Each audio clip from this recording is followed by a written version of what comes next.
Hello and welcome to some more Girl by Moonlight design stuff. Let me just tweak my lighting situation a little bit. There we go. So today, I want to keep chipping away at my to-do list.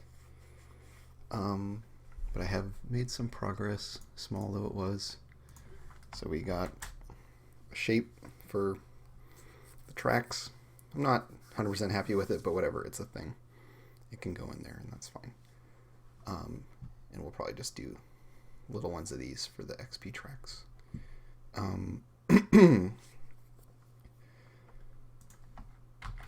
So, recovery stuff has been dealt with.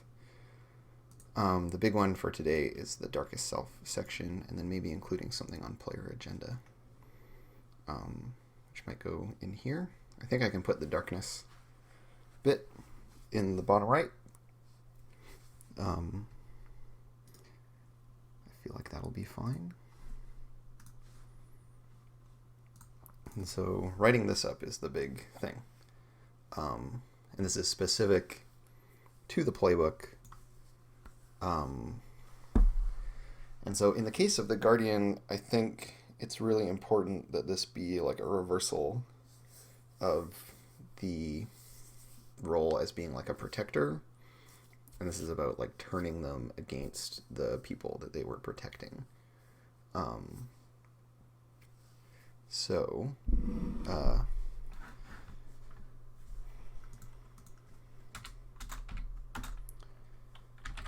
just going to note that.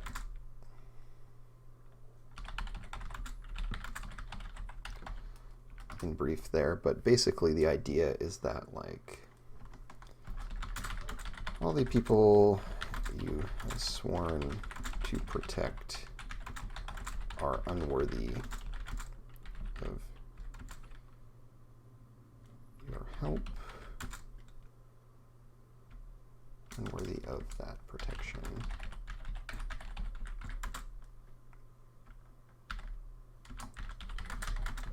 You are strong, they are not.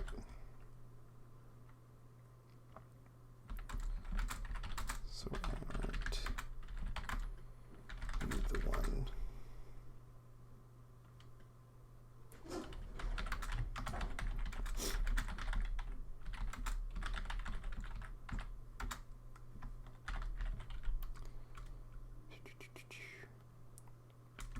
So why are they getting in your way, holding you back?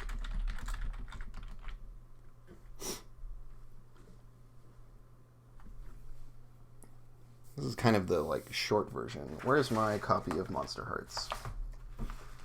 For crying out loud. That's what I really need. Here it is.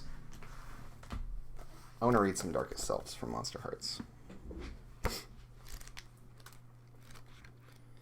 So, actually, sorry. Real quick, I have allergies. I just need to do this.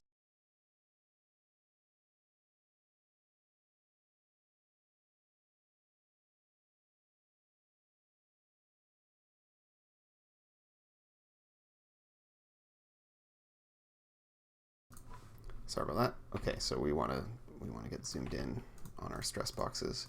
It's literally just like a really poorly done moon phase from full moon to new moon, on a bit of a jaunty tilt.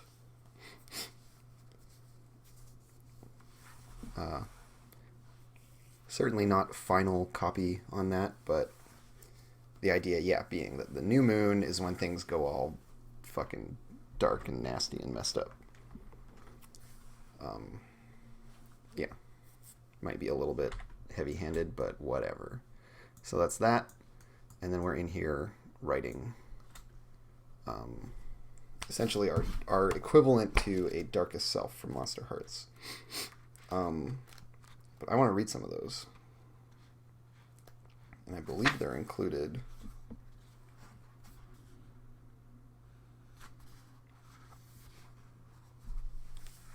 So, for example, we'll start with one for the werewolf. You transform into a terrifying wolf. Okay, no. Werewolf's a bad example. Bad place to start. It's very, like, physically expressed. Um, where's a good one that's more... Let's read the one for the Fae. I think the Fae one is really good. Yeah, let's do the Fae. Get out of here, weird bookmark. So, your darkest self. Everything you say is a promise. Everything you hear is a promise. If a promise is broken, justice must be wrought in blood. To escape your darkest self, you must in some way rebalance the scales of justice.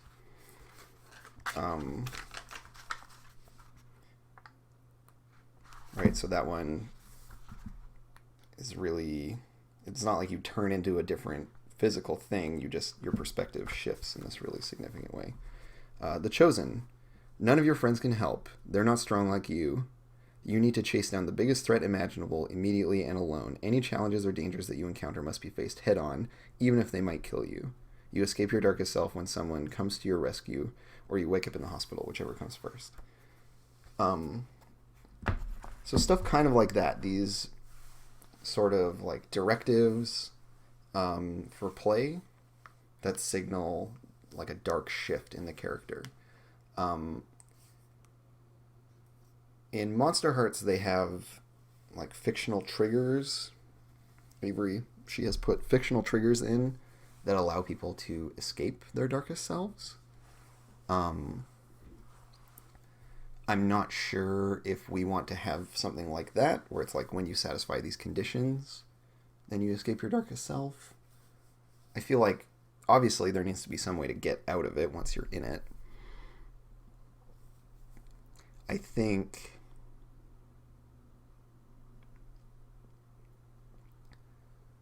I want to have it be that your friends have to kind of pull you out of it.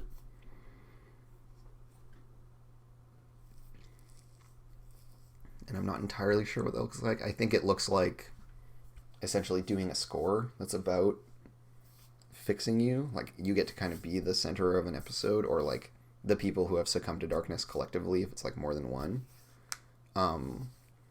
So like once you fall into it, you behave a certain way, and then the crew kind of has to do a score. I'm using Blade's terminology here. It's going to be different words for this stuff, but essentially, because this is familiar for everyone, hopefully, the idea, yeah, is that the crew has to run a score that's about fixing you. And you, like, kind of participate in it, but in an antagonistic role. Because that's your whole jam. And then if they can pull it off and they fix you, then cool. There are going to be there's going to be some hand waving at this stage, because I really want to just get the like poetry aspect of it sorted. Yeah, Sith Master, kind of like how in the Sprawl, like in today's episode in the Sprawl, we were working on a mission that was not about getting paid like all the other missions are. It was just about dealing with a threat, which was this particular mega corporation. And I think that it's cool for us to, like, I don't think it's derailing the game to have episodes, which is kind of what I'm imagining my like score equivalent to be, is that there are episodes. To have an episode that focuses on, like, directly on conflict within the group as expressed by certain people succumbing to darkness. And that during the score in which you do succumb to darkness, I think it's like you're not totally out of action. You just like go about things in a different way. I'm thinking kind of in the like Darkest Dungeon kind of sense of it, like when characters break and they get the negative triggers, you know, like they're paranoid or abusive or whatever else. It's like for the rest of that episode, until they start trying to fix you in the subsequent episode, every time you do stuff, it has like a severe cost for the group, which they all kind of collectively have to absorb, and that you're as much a hindrance as a help. I don't want to just have it be like a long-term project or like a kind of harm that feels like it cheapens things too much. I want to have this be a way that we make the players have to like have their characters interact. I want it to be fruitful in that way, instead of just like, yeah, okay, I'm my darkest self. I have to like spend my downtime actions rolling a particular thing to undo it. It takes, however many successes. Shmeh.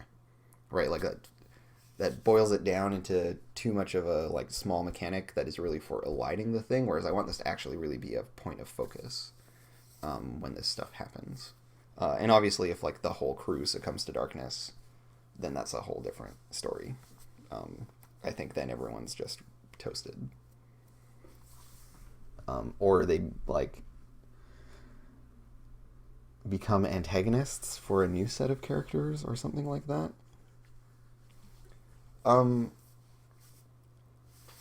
Yeah, Matthias Belger, I think it is a genre thing. So Matthias Belger asks, is it a genre thing here that the darkest selves are about being egotistical? I mean, I think broadly speaking, yes, I would actually say. Particularly for the Guardian. Because all of the characters are going to be about their social connections, ultimately, right? Like, that's a big part of what gives them strength and how they work. And so when they get singled out and go to darkness, I think almost necessarily it has to be a selfishness to it and like have an isolating tendency within it, which is totally ego, right? Like in this case, it's about how, like how your friends that you're protecting or your loved ones that you're protecting are unworthy of all this work that you're doing. And so we flip it and say, well, wait, like if I'm the strong one, then like I should be doing all the stuff and like I should untether myself from these social connections, which of course are what are actually making you strong in the first place. But that for the characters involved, this is like the poisoning of that. And so it has to like necessarily single them out. And I think that's going to largely be about their own personal ego.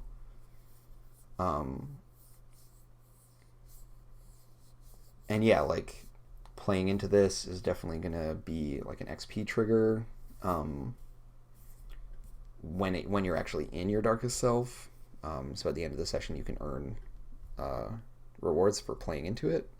And yeah, what I envision is like you can still keep working on doing the stuff that you're doing in the episode, but that you are poisonous, essentially. So the way that you go about doing things now is on your own, and rather than building on links that you've created and like having built up this resource and then spending it, it's like you're taxing everyone else. You're a drain on the rest of the group. So you do things by giving other people stress. And so maybe there can be a mechanical trigger about like when you... So here I'm going to just like spitball various ways to deal with this. I have some like pet notions about it, like, oh, we should go run a score. But like another way that we could do it is say, okay, cool, I have 9 stress, right? And I get to 9 stress, I do the roll that's about whether or not I succumb to my darkest self, or maybe just at 9 stress, I succumb to my darkest self. I start playing this way. Every time I give stress to the other characters, I remove it from my own sheet. So I basically like, I get up to 9 and then I have 9 stress that I have to give away to people in order to free myself. And so they have to like pick up the burden for me. This could be a way to do it. I think that totally is an option. So I'm just going to just like open a new text box here and detail like mechanics behind this. So option 1, crew does an episode about redeeming you. Option 2, you give away your 9 stress. Once you do, you go back to normal. And there are, I think, like advantages and disadvantages for each. I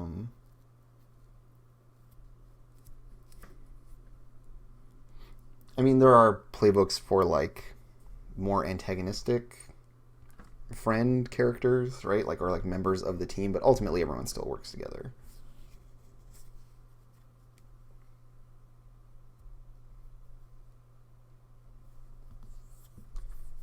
Yeah, so the idea in Monster Hearts of the Darkest Self, as Matthias Belger is pointing out, is that it's a like pressure release valve. Um, right? And like in Blades, our kind of closest equivalent to that is Vice. Vice actually feels a lot like a Darkest Self kind of mechanic in a way, because it's like you indulge, right? And I feel like the Darkest Selves are very indulgent. They're about this kind of like unfettering of the characters' like desires that they're wrestling with. You just get to like kind of give into it and be super like selfish and everything, as Matthias is pointing out. And I feel like in this game that notion is pretty relevant. So like this is a way that we could release pressure, but I think like in terms of the themes of the game, it's not actually appropriate for it to function that way mechanically, because what we really want this to be about isn't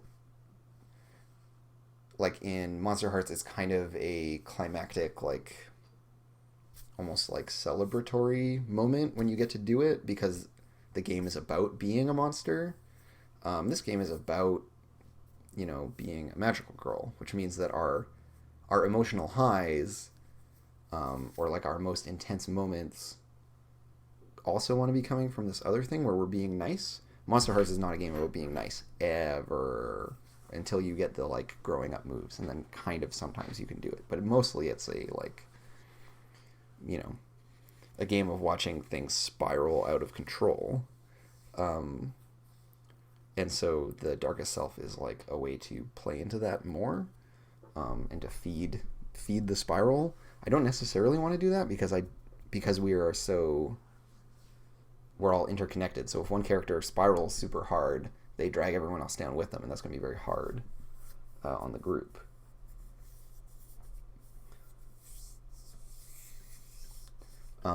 I do like the idea of it having some splashback onto the group.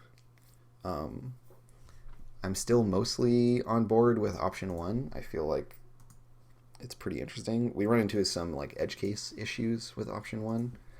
Like, what if 3 out of the 4 members of the crew succumb to their darkest selves, and then we have one character left who has to do like a solo episode trying to get them back.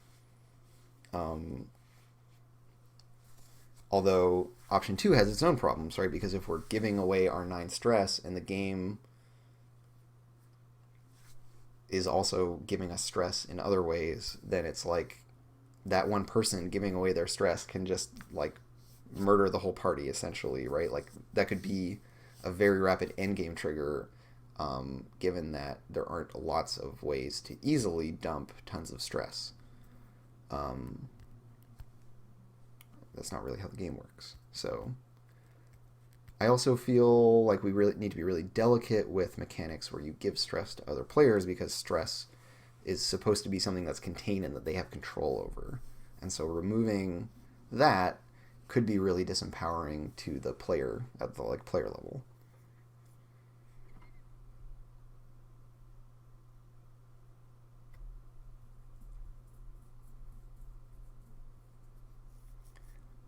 And yeah, Gypsy, and that's what I'm trying to figure out, this idea of like, yeah, how do we resolve the Darkest Self? I think option 3 is like a fictional trigger, like in Monster Hearts.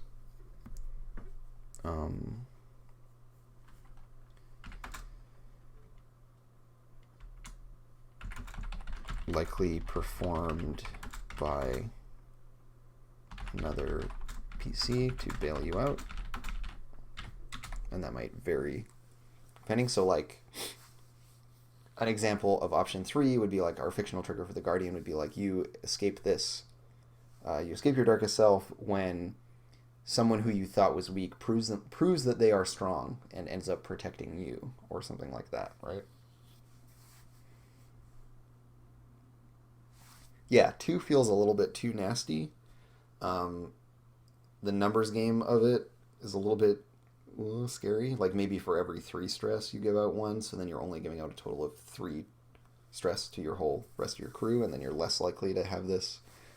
Because yeah, giving out the complete nine is just brutal, right? Like that's enough to kill someone. If you just gave them all of it, it would take them out, right? So, um, I think this idea of giving away some of your stress or of like your actions feeding stress into other characters, I think is good, and I want to do. I don't want to do it this way. This is not like good, but I think it's important to consider what there is of value in this idea.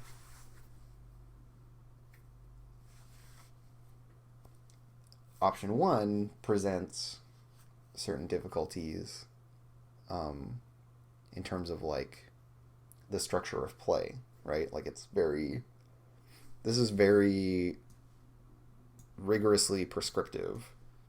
It's like someone triggered this mechanic, now you have to do an episode about this thing, right? Like it demands that you make your story about that for an episode at least. Um,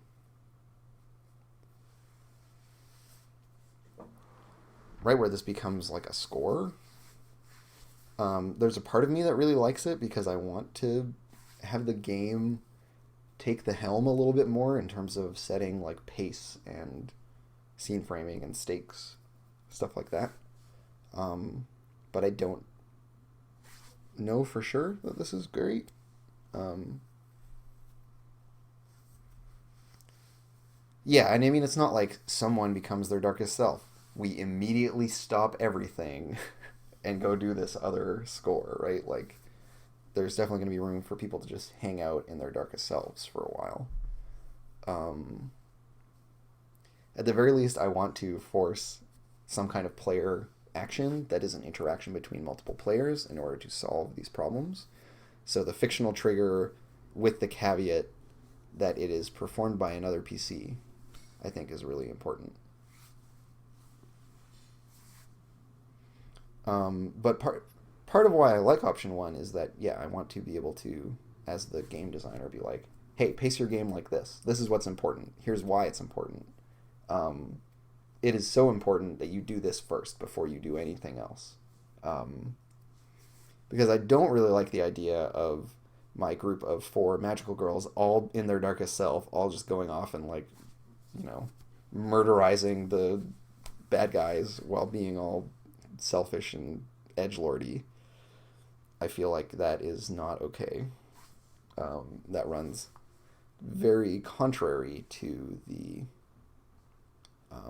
way the game works. And I mean, there are ways that we could block that out in terms of conditions on when you succumb to darkness. Like, you can't spend links, you can't transform, maybe, or blah, blah, blah. We can get into the nitty gritty of what permissions come and go when you are in your like darkest self state.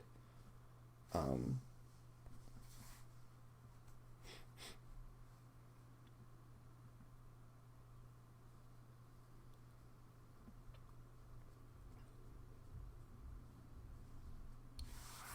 um, yeah, the reason you would want to get out of your darkest self, I think, is one that it stresses out everyone else, for sure. Um, and I think it blocks out like you can't get help, you can't help others. Like there are going to be a bunch of ways in which it narrows the set of mechanics that are available to you. Um, and given the power level of characters in the game, teamwork and stuff like that is going to be important because our stats top out at 4 instead of 5, stuff like that. And the characters are going to be pretty low power in terms of the like number of dice they roll. Um,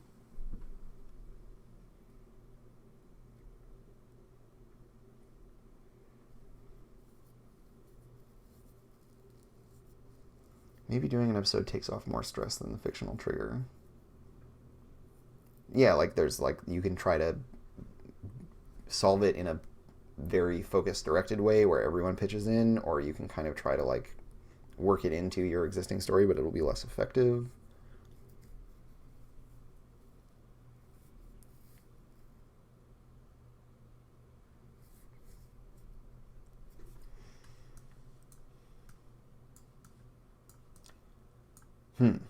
Okay, well, I'm going to go with a hybridized kind of option 1 and 3 thing. Um, so, like, per playbook, there is going to be a fictional trigger. The score is about accomplishing that fictional trigger. Because, of course, like, do a score about fixing your friend is not very helpful, right? Like, what the fuck does that mean, right? So if we know what the conditions are that we need to satisfy, then we can pursue actually doing it, right? And everyone can kind of collaborate on like, well, what would this look like? In the same way that you set up any other score in Blades, right?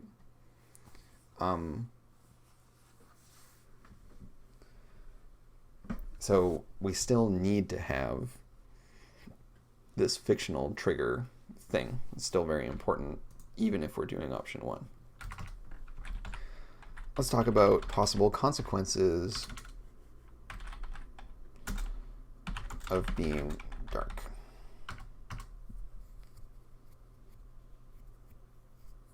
So, doing stuff gives stress to others. It's definitely a possible consequence.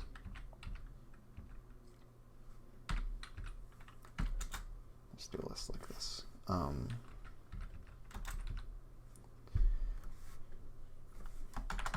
think no access to help / helping, no recovery,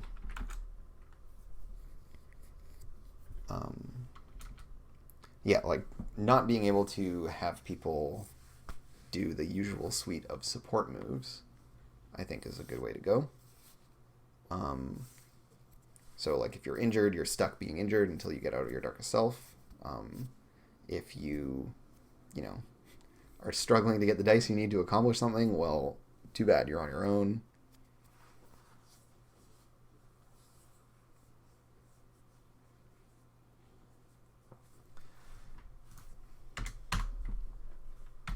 We could do like no transforming, no fighting the darkness.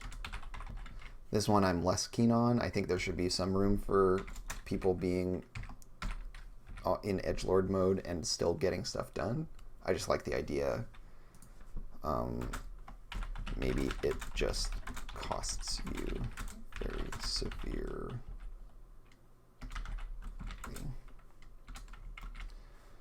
But then we ask ourselves, well, what does severe cost look like? What are some ways that we can put pressure on them that we haven't already? Like, all their stress is filled up, so they can't like push themselves or anything like that.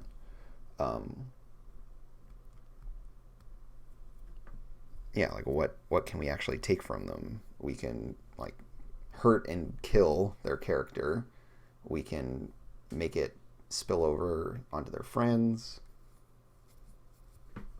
And yeah, that's another question, right? Because we're already maxed out on stress. So then doing the obligation, what does that look like, right? Because our obligation phase is essentially something that injects more stress into the stress economy. I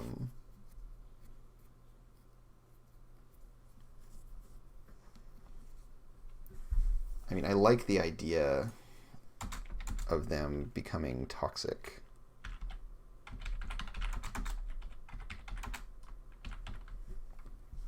A toxic magical girl. So they're still like embodying magical girl stuff, but in this really like twisted way that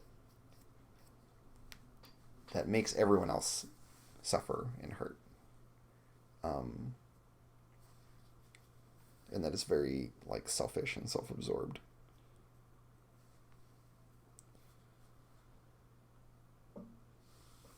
Yeah, so like this severe cost thing means like destroying links, stressing out friends.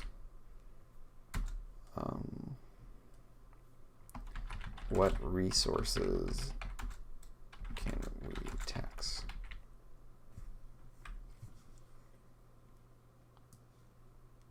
And having the negative consequences mostly affect your friends is kind of rude.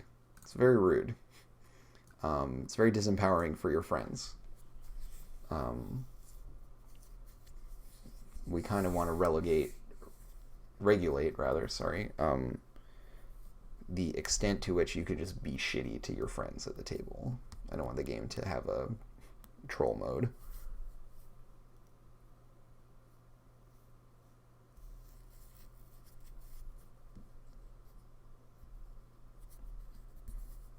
Yeah, like you can't resist, right? Like if the whole like stress mechanic is blocked out for you, that is really significant, right? Like no resisting consequences.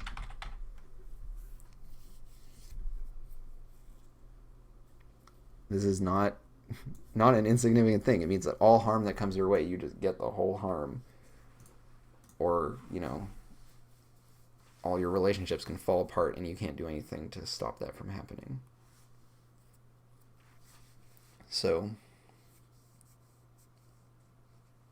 yeah, like the other reason I like this, going back to option 1, is that given that you are poisoned for a while after going into your darkest self, we want to limit the game's exposure to that stuff.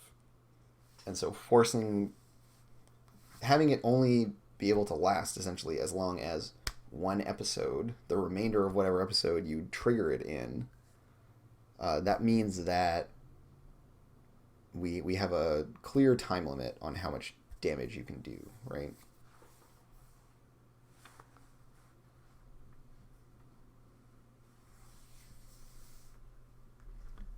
And yeah, we obviously need to give the players ways to protect themselves against this. I like Sean Gulligan's comment of friends can't be hurt by you if they sever their links with you or something, right? Like there should be a way for other PCs to protect against your shit. I don't want to like aggressively encourage people to give up on the people who are being their darkest self. Like they still need motivations to redeem them. I don't want the game to be of a type where it's just like, oh well, they started being a shit, so we all just ditched them, because that it's pretty cold. It's not what we want to do.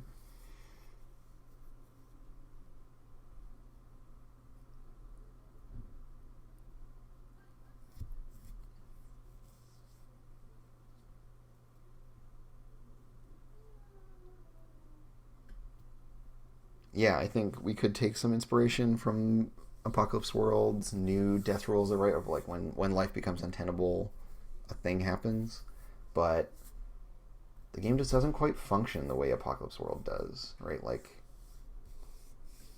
the fluidity of death in Apocalypse World is a very particular thing.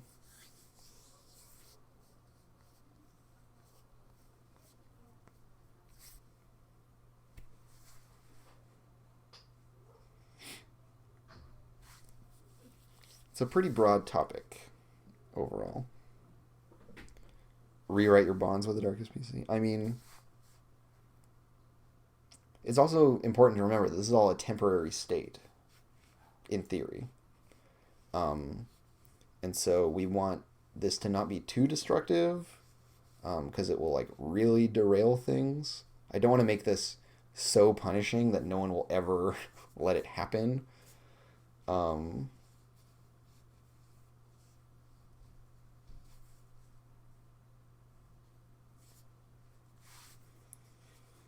I mean, yeah, Stickmaster is like it's closer to Monster Hearts than Apocalypse World, definitely. I mean, Monster Hearts is a powered by the Apocalypse game still, as is Blades. We're sitting somewhere in between Blades and Monster Hearts, um, but it's definitely not in the like tone of Apocalypse World. And so a lot of moves that inform that, like I think the death moves are very much a big indicator of tone in Apocalypse World. Those we are not going to mess around with. Um, I don't like the idea of my magical girl characters being able to escape death in the way that Apocalypse World characters do. Um, they're going to, like, if they get killed, they're dead. Like, if they don't have any stress to resist with, like, they're out. It's done. Um, and yeah, all of this is happening when we get to 9 stress. So there are definitely there's what's her name in Sailor Moon that kind of does one of these, right? Where like Usa becomes Dark Lady or whatever it is, and she has the like upside down black moon.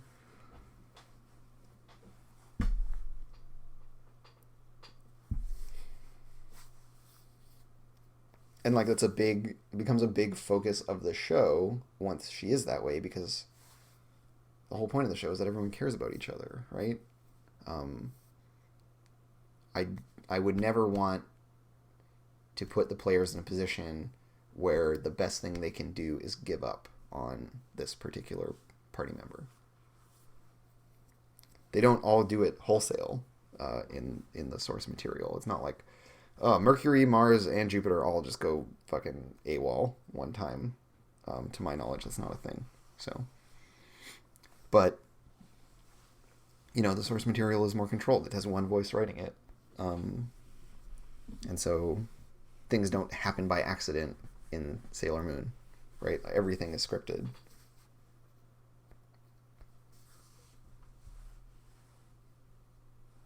And yeah, I like the idea of just like how in Blades a character can do something, and it's usually the case that like whatever you did that resulted in you getting trauma becomes significant almost as a result of that, right? Like, oh yeah, I know this is my last like little bit of stress, and that if I do this thing and I suffer these consequences or whatever, um, like I can avoid dying, but it's going to give me trauma, or I can push myself to succeed at this one last thing, but it's going to give me trauma.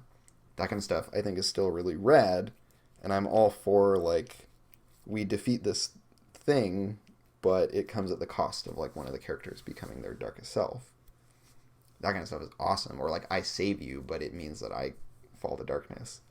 Really, really good stuff, right? Um, and yeah, it's just we need to drift things away from the Monster Hearts framing where the characters basically don't give a crap about each other, right? This is a really, really important distinction. Um, or in Blades where the characters are, I think, more like see each other as disposable, I think generally. Um,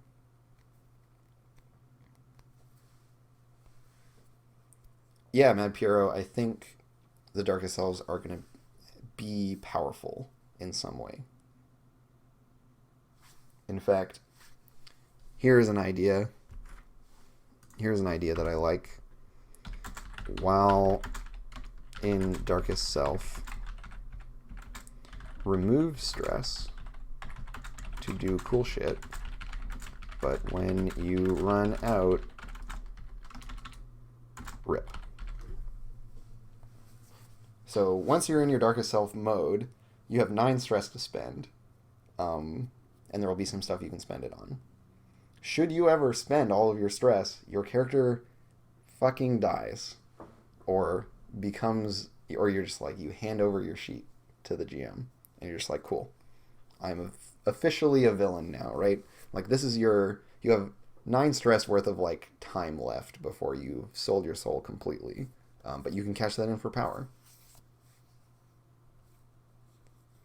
I think that's kind of cool. This reminds me of, I think it was like there was like a sequel to the Neverending Story where this was a thing where the kid could like get a bunch of wishes, but once he ran out of wishes, his like soul was gone forever or something. So that giving it a like self-destructive, a self-destructive bent to it, right? So not only can you hurt your friends, but you hurt yourself. Reminds me of U.S. corruption.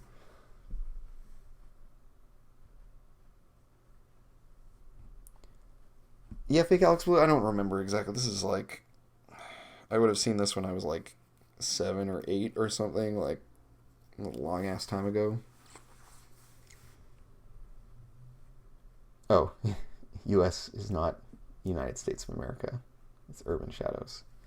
I was just like, damn, people getting political. So once you are in your darkest self, you can't like take more stress. Your stress becomes a countdown. And then, yeah, like you get to be powerful in certain ways, but, and I don't want this to be like, this is the strat for winning. You like become your darkest self and then do a bunch of stuff and beat the thing and then people redeem you. Although honestly, is that really so bad? Maybe it's not really so bad. That could be a perfectly legit way to like run your games. Why not? What is inherently less cool about that being the way that this like band of magical girls gets stuff done? It's a strat for like beating the monsters, but you also become monsters, and I don't know, it's kind of cool. I'm all for it in a situation where we still get these, cool scenes about redeeming people. Yeah. And yeah, there are lots of examples of it in various source material.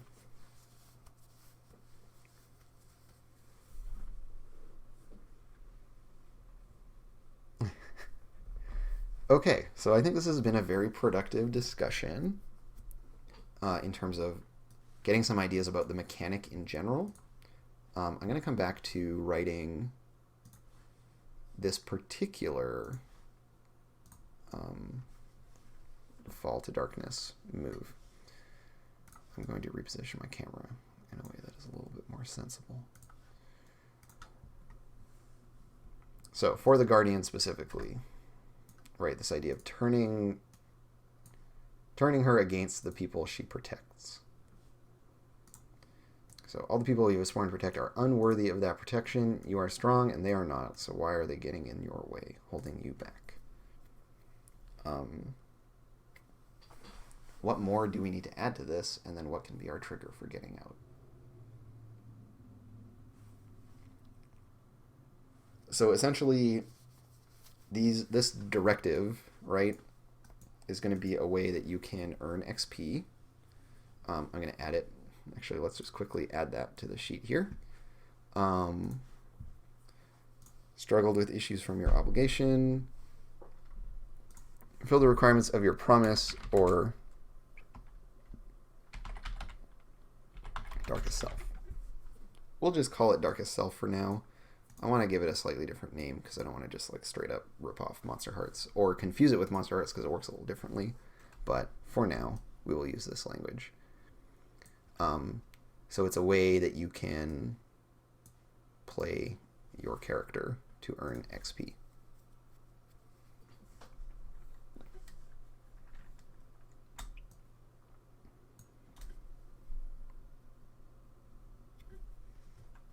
Right, so a bit more active stuff is being floated around. Like I like Mad Piero's suggestion of you always throw yourself to the front lines of any and all battles, which is similar to the Chosen's Darkest Self, right? Of like, pick the biggest, baddest thing you know of and go directly fight it alone. So in this case, like,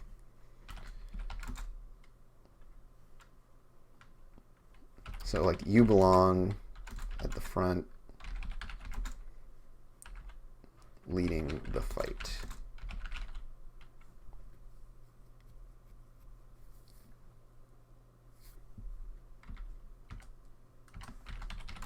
You can only escape. You can only. I just wrote the word for space in French. It's an anagram of escape, so I forgive myself. You can only escape your darkest self when someone you thought was weak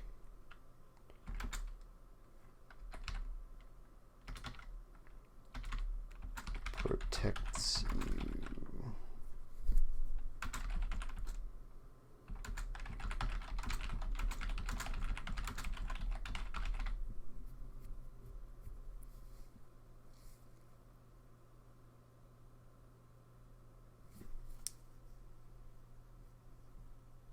Yeah, I think your darkest self trigger probably like cancels out some of these other ones. Although I can't. Okay, so here's the thing. The XP triggers are resolved at the end of the session, and so it could be that at the start of the session you weren't your darkest self. You were behaving, and you were playing correctly, right? And therefore should get rewarded for doing all the things you're supposed to do. And then at midway through the session, you become your darkest self. Your set of triggers changes, and you start playing to that, and you're playing that correctly. Right? Am I going to deny them their richly deserved and earned bonuses for having done the correct thing in the first half and the correct thing in the second half? I don't want to completely cut people off.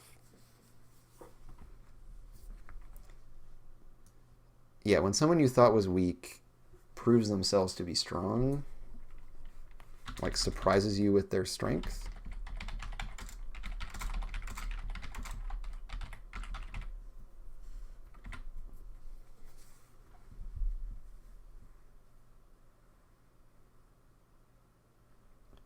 Happy birthday, Alex Blue. You will always be the real fake Alex Blue to me.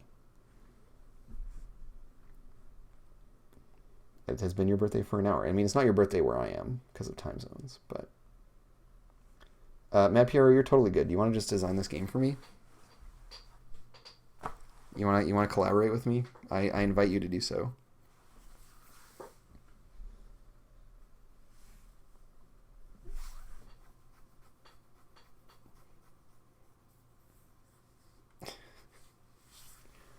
So, you can only escape your darkest self when someone you thought was weak surprises you with their strength. This isn't quite... We're not quite there with this. It needs to be a little bit better.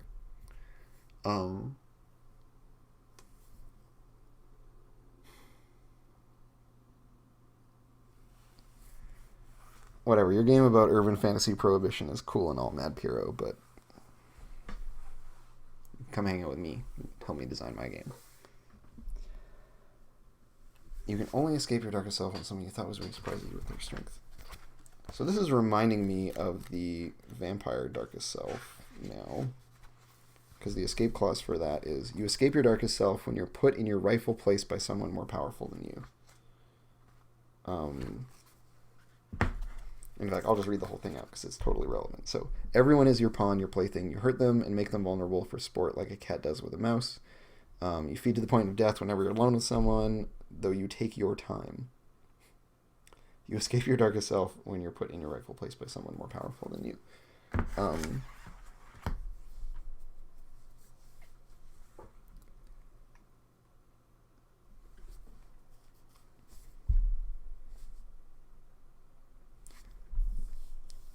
Like maybe when someone shows you...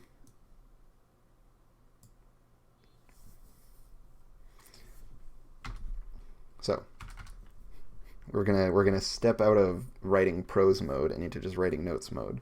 So, things I kind of want from this is like, show the guardian that they are strong alone. Show how You are strong without them.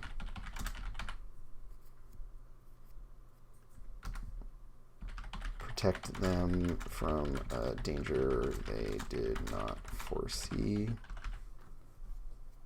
This kind of stuff is what these are ones that I'm thinking of.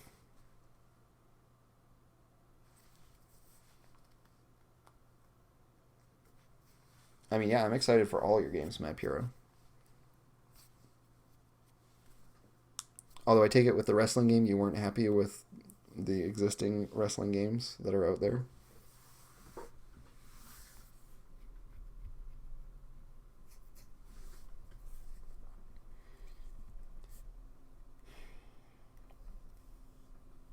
Right? Like, how do we really disprove this whole notion, right? Of like, if I am able to protect people, then that means that they suck and I'm awesome.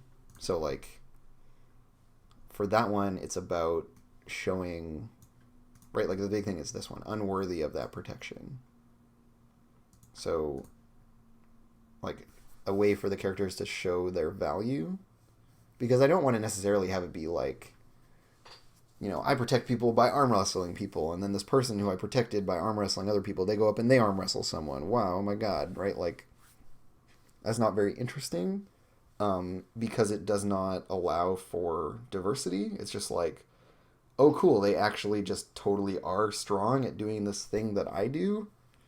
That like both robs me of my purpose in protecting them because it shows that they don't need my protection, and also right? Then I'm like, well, then what do I do? So, right? Like that doesn't fly. That doesn't make sense. So,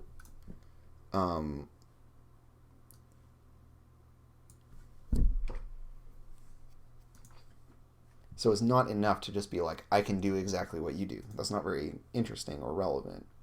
I think it's more interesting to show like why you are worth protecting. Right, like a way of excusing your vulnerability by showing your value elsewhere, which is very open-ended. Which is kind of why I like this, right, where it's like the Guardian protects from very straightforward threats and is like, you know, a knight, right? Like they defend people in the most direct ways possible. So protecting them from a danger that is not of the type that they deal with. Guardians are, you know, generally very like reactionary.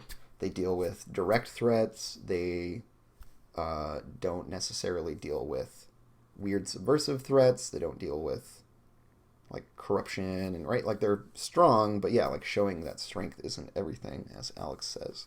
It's probably a good way to do it.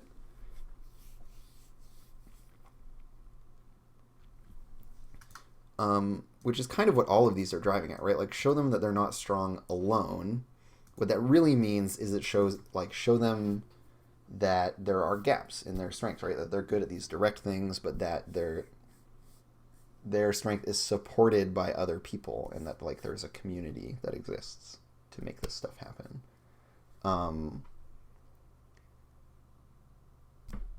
And this one of protecting them from a danger they did not foresee, it's basically in essence the same idea. And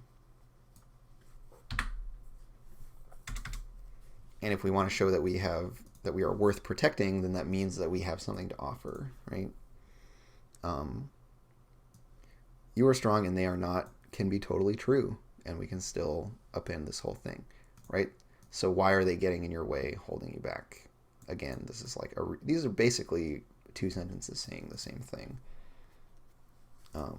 You belong in the front, leading the fight. It's just a directive. This is like, go behave this way. You can only escape your darkest self. So actually, I am going to just delete this sentence because it feels redundant. You belong, I'm going to switch to writing more directive style stuff. Like, here is what you actually do. So you belong at the front, leading the fight. whatever foes exist, you seek them out and confront them directly right now. Right? Like you become the knight on a crusade and you just like have to like go and do stuff. I really like this. Just like copying pretty closely from the way that the Chosen's Darkest Self works.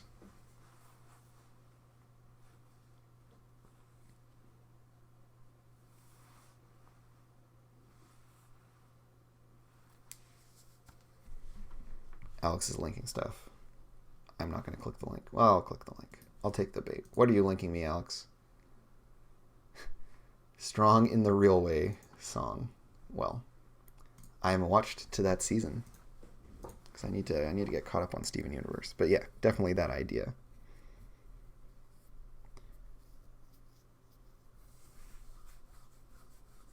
Yeah, I don't know if we'll do a full-on like you are now the Crusader thing, but that's our our idea, our image for this character in their like dark self. Because yeah, I love that as a symbol, right? The idea of the Crusader, which is an inherently like you're going off to fight a fight that you're not invited to, that has nothing to do with you. It's entirely for your own idiom or gain, and it's dumb and you shouldn't do it. That's the Crusades in my mind. So yeah, totally. So when someone shows you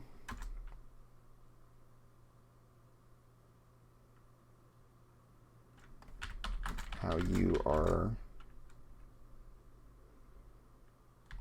weak or vulnerable, how you are vulnerable, I think is a good way. But I want these to have a positive spin because, like, the thing with the Monster Hearts ones is that they're kind of shitty, right? It's like for the vampire, it's like when you're put in your place by someone more powerful than you. It's not a very reconciliatory thing. It's just like a, hey, stop acting out, smack, right?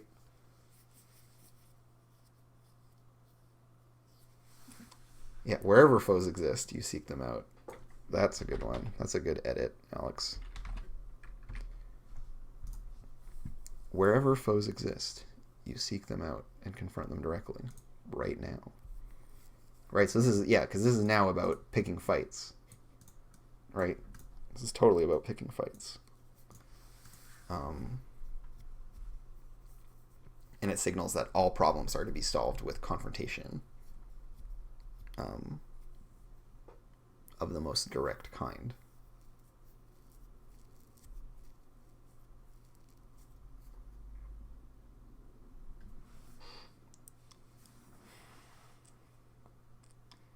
Yeah, these are so hard to write because it's like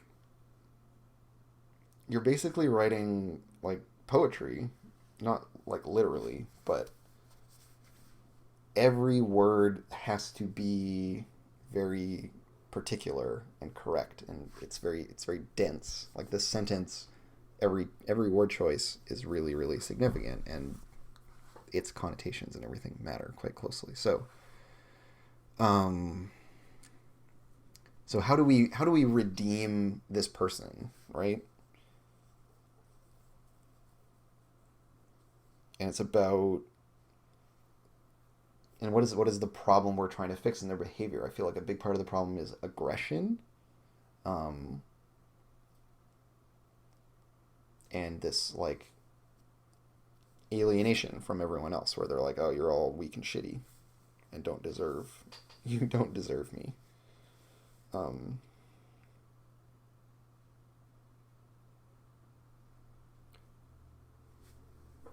someone shows you how you are vulnerable and loves you despite your own weakness? Question mark?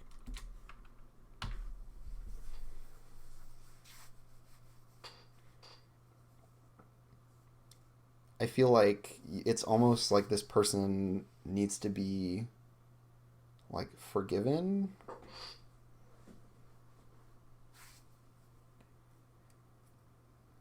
Yeah, like that they need to learn that it's okay to be vulnerable. That's kind of what I'm trying to get at with this sentence, right? Of like when someone shows you how you are vulnerable and loves you despite your own weakness, um, that they're like, yeah, it's cool. It's cool. You don't have to be invincible. We're still pals. Something about how like might does not equal strength. Yeah.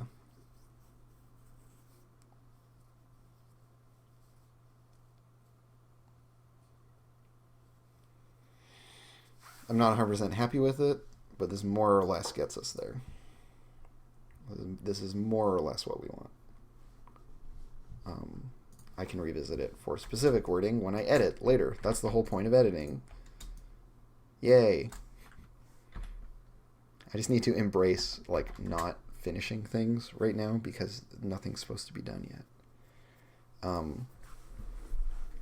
A player agenda section, I think, is an interesting idea.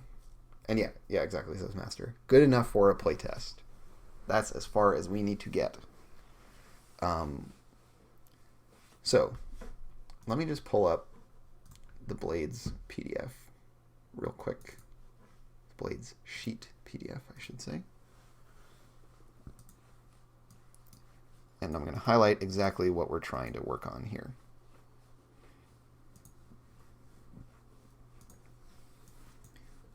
So, GM goals. Play to find out what happens. Bring Duskwall to life. Convey the world honestly.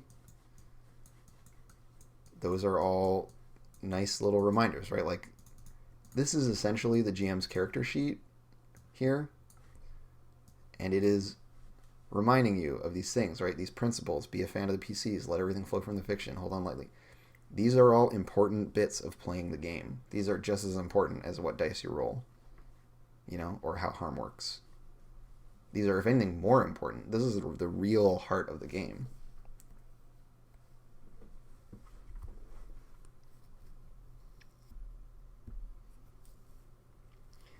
Matthias, you make a very good point. It's not about... Right? They need to be accepting of other people's vulnerability. I mean, this kind of... Like, this is where they could realize that, but I think we should be more explicit about that. Yeah, the whole, like, if you spot it, you've got it thing. Where we hate in others qualities that we have. The things we hate most in others are usually qualities we have.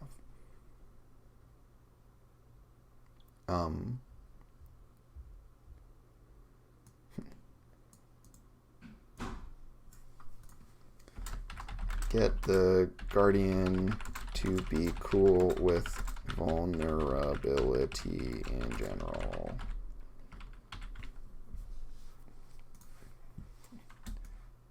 Good enough for a playtest.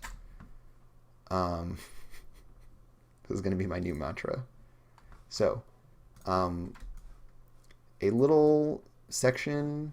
Maybe we put this in. Maybe this is what goes in the top right corner. Just like a quick set of like goals, principles, style stuff.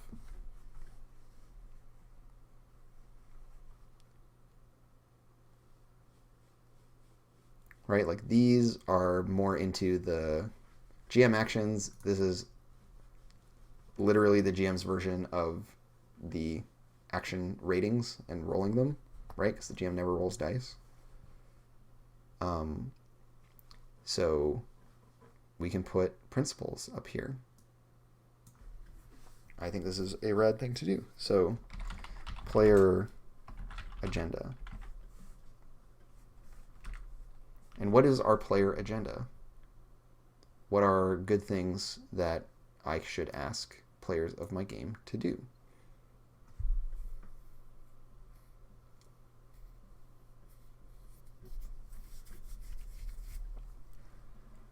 I definitely think that it's important to have some of the player's agenda be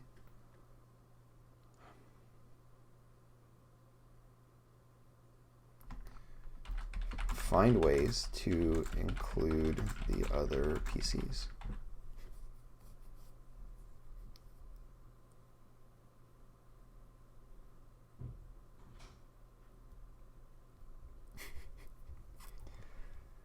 Look, Alex, you just have, it's your birthday. You're older now.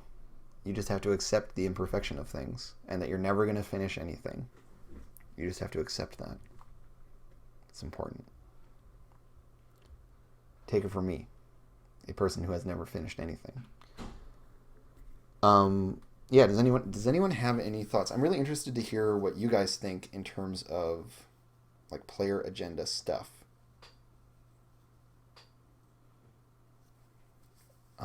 Because I kind of know what I imagine mine to be, and like this is mostly about how I would play. So like reveal your character's inner world. Right? Talking about your thoughts and feelings is really important in this game. When in doubt, go more anime.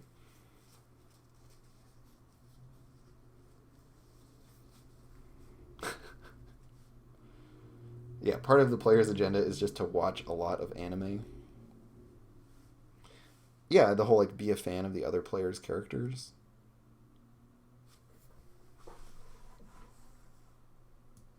Maybe we do that instead of this.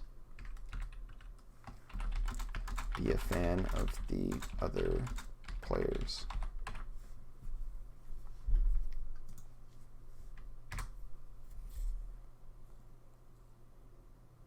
I mean, and yeah, like, what can we just straight up steal from here? Play to find out what happens. Top of the list. I think this belongs at the top of our list as well. Right? The whole, like, bring Dustfall to life, convey the world honestly. For me, this is, like, I feel like I've written an equivalent with this whole idea of, like, reveal your character's inner world, right? Paint us a picture about the thoughts and feelings of your character so that we can play off of that. Be a fan of the other players. So the reason I'm phrasing it that way is that I want to include the GM. I think the players need to be fans of the GM and need to be excited about what they're bringing. Hold on lightly. John recently did a little video talking about Hold On Lightly, which I think is really cool. I want to include that. Yeah, I think those can be our principles.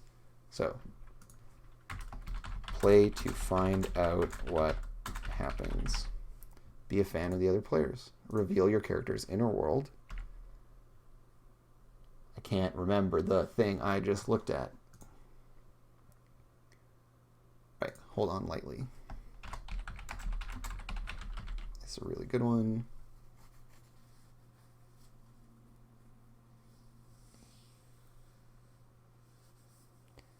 Be a source of hope, I really like.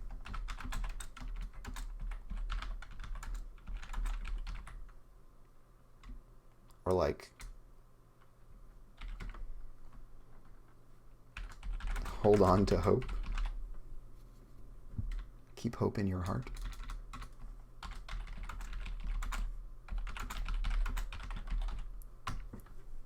I want these to be super, like, in the voice of a magical girl.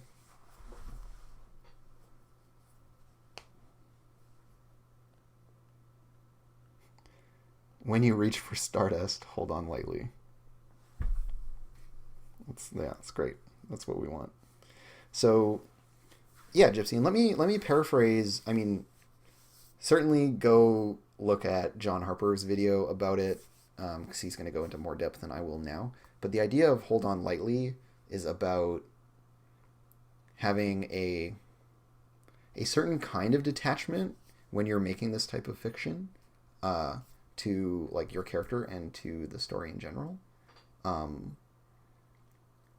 mean, one way that we can put this out there is like ties into play to find out what happens, right? Like, don't have these like super strict expectations about what you want to see in the game.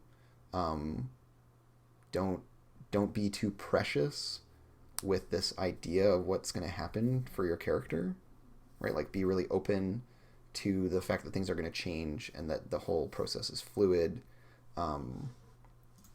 Also, like, don't be precious with your character, right? Your character is going to get hurt. They're going to suffer consequences of things. Things aren't going to work out the way that they want them, right? There are dice in there to push us into uncomfortable places, and you need to be open to that stuff. Don't try to make it so that nothing bad ever happens to your character, because the whole reason we tell these stories is to see the characters deal with adversity. And it's not to see them always triumph over adversity, right? It's to see them deal with it for better or for worse, which is really important. And like, your character can die. It can happen. I'm not saying don't have feelings when it does happen, but like, let it happen if it's going to happen. Yeah. Hold on, but lightly.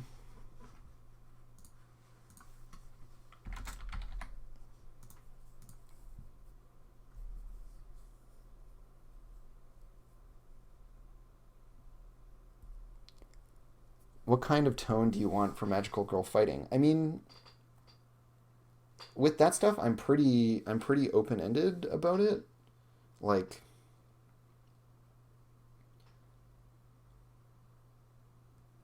the main, so like, it can look like a lot of different stuff. It can be, yeah, that you like shoot a moon tiara at things and then they like and like fade away, or it could be like you fucking chop them up with a sword and it's super like violent.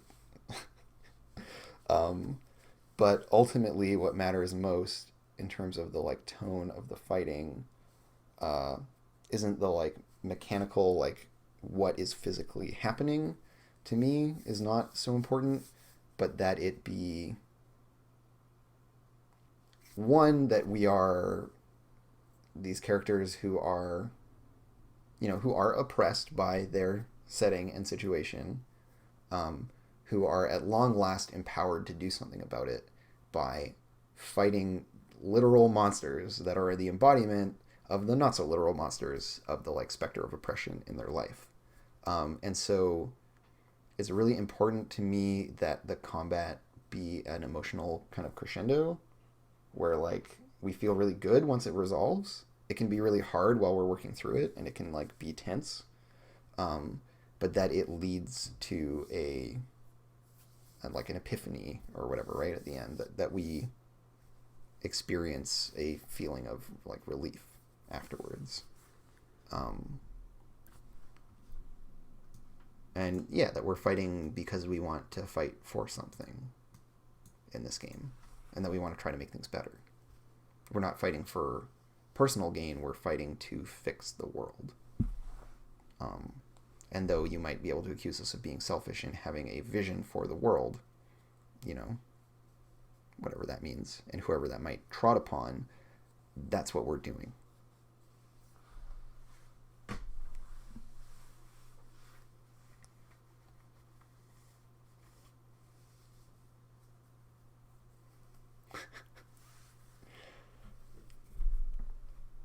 Yeah, the video that Alex just linked in chat, which is John Harper talking about this whole idea of holding on lightly. It's a nice. His is a response to another video, which I didn't actually end up watching, but I'm sure is rad. And then he just had like a little bit more to add, and I liked his take on it, so I just stopped there. I was happy. Um, yeah, like I want the game to be about everyone as players being inclusive of the other players, and being really open to the story taking weird directions. Um, I want it to be a game where we talk about our characters' inner world and emotions, and where those matter a lot, and a lot of the conflicts are around like emotional topics. Um, this one is just kind of generally awesome. That it have an overall positive bent in it is what this agenda item is about, right? Keep hope in your heart. Um,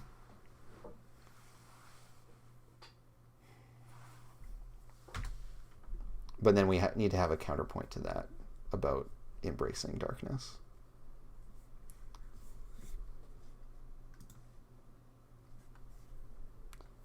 Maybe, I don't know.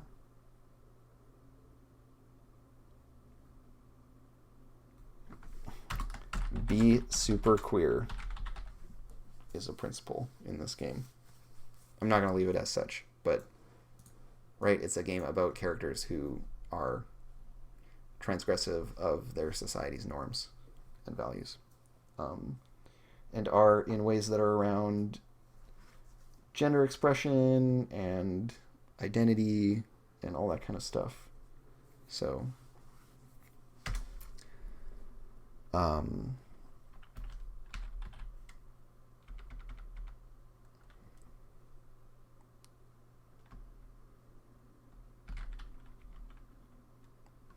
it's like, you know, see things through a queer lens.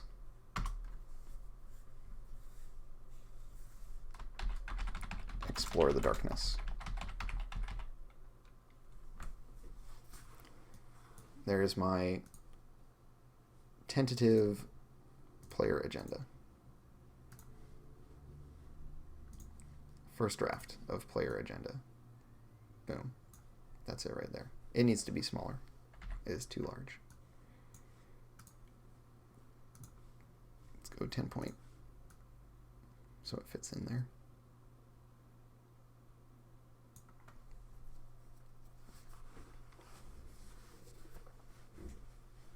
I am medium happy with these. Yeah, and I mean, I know I haven't like emphasized it super hard in this kind of phase of things, but yeah,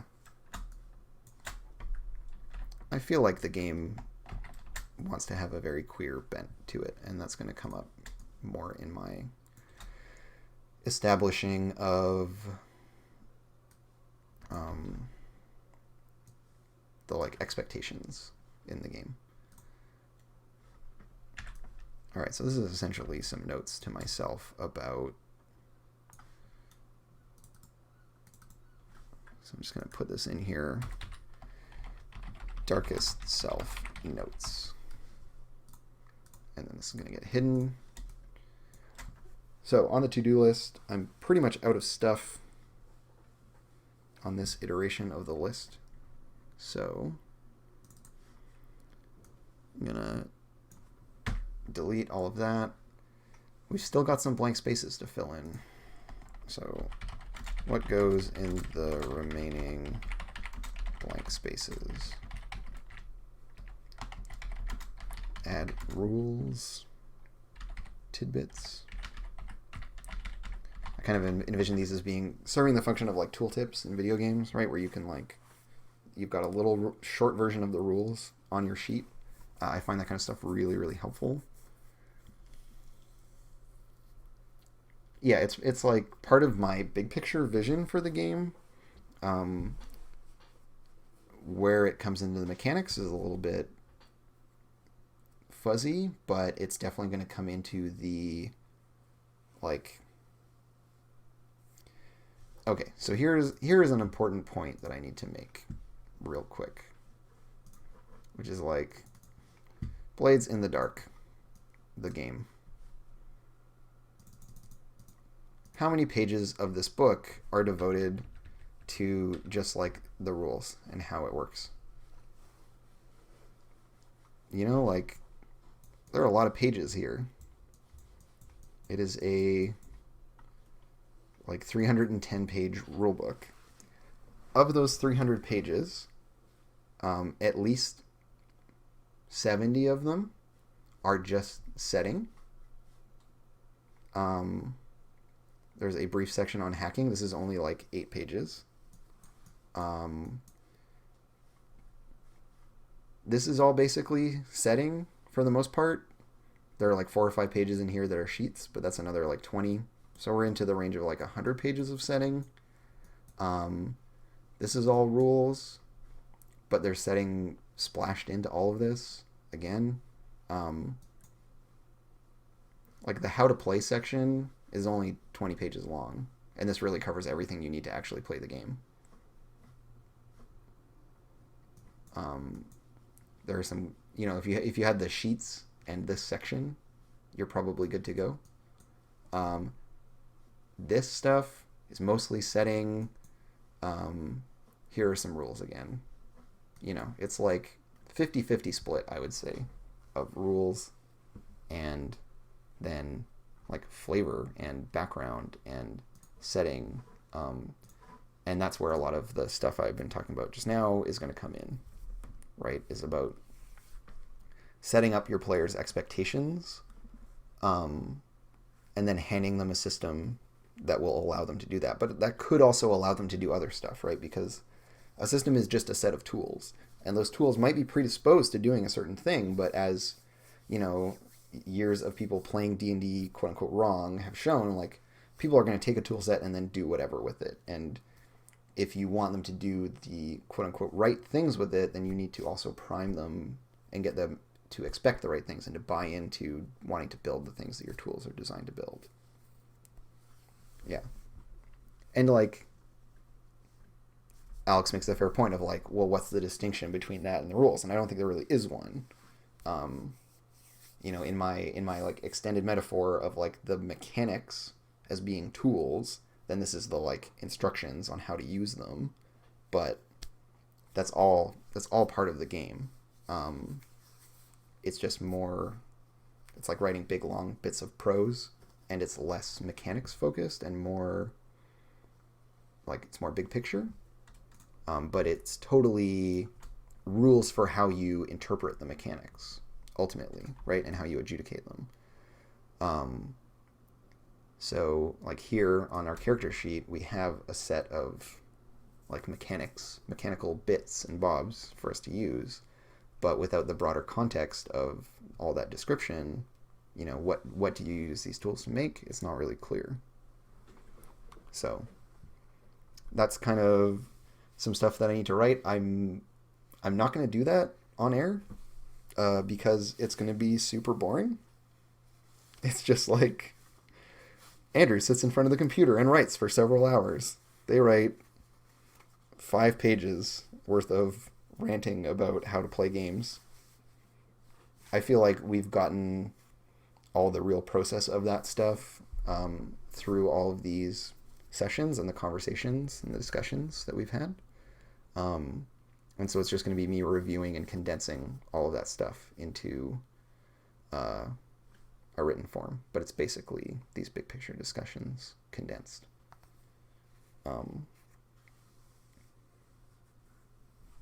Yeah, I want to teach people how to use these mechanical tools.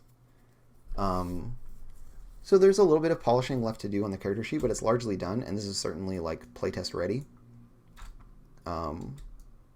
So I'm going to try to get all of my playbooks done, and get a playtest happening hopefully by the kind of towards the end of this month, is my hope.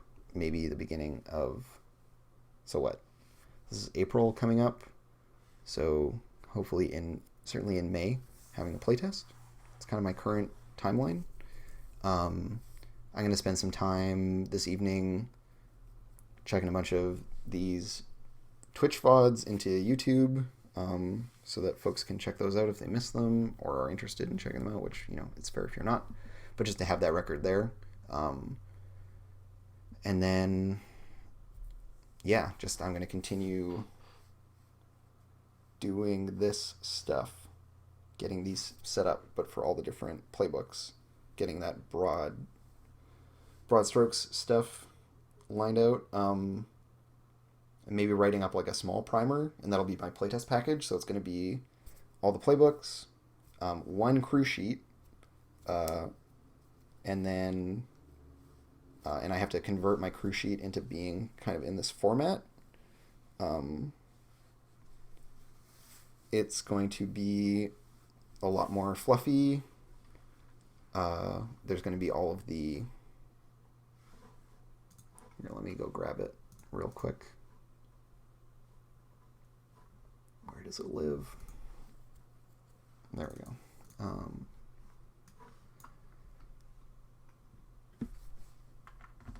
Why did you do this to me, Photoshop? I don't want that. That's not what I wanted. So our team playbook is this one here. it's mostly a like group of lists that you choose from and like ways to establish who and what you are. It's going to have some crunchy mechanical bits, but I'm going to reformat this to be in this style. So that's probably my next big project, is rejigging this and figuring out exactly what lives in there. It's going to have some moves just like Blade's crew books do and stuff like that. And then I'll have a little playtest package. My plan is to run my own playtests live over the internet and stream those. But then also, once I have the package together, I'm going to put it out there for folks to use. So, like Zeke Mystique in chat and other folks who are interested. It'll be available to you all. Keep an eye out. Once I have it done, I will like spam the world with it. It'll be like the only thing you'll see on my Twitter for a full week or something. But yeah, I'll figure out the logistics of that down the road, because I got to talk to some people and see what the best way for me to like host this thing would be. But it'll essentially just be like a PDF with the playbooks and a brief blab about the rules, and for the most part just a thing that's like, okay, go read Blades in the Dark, play Blades in the Dark, then come back to this. Here's kind of a list of like, this is how my game is not Blades in the Dark, but other than that it is. Here you go play it.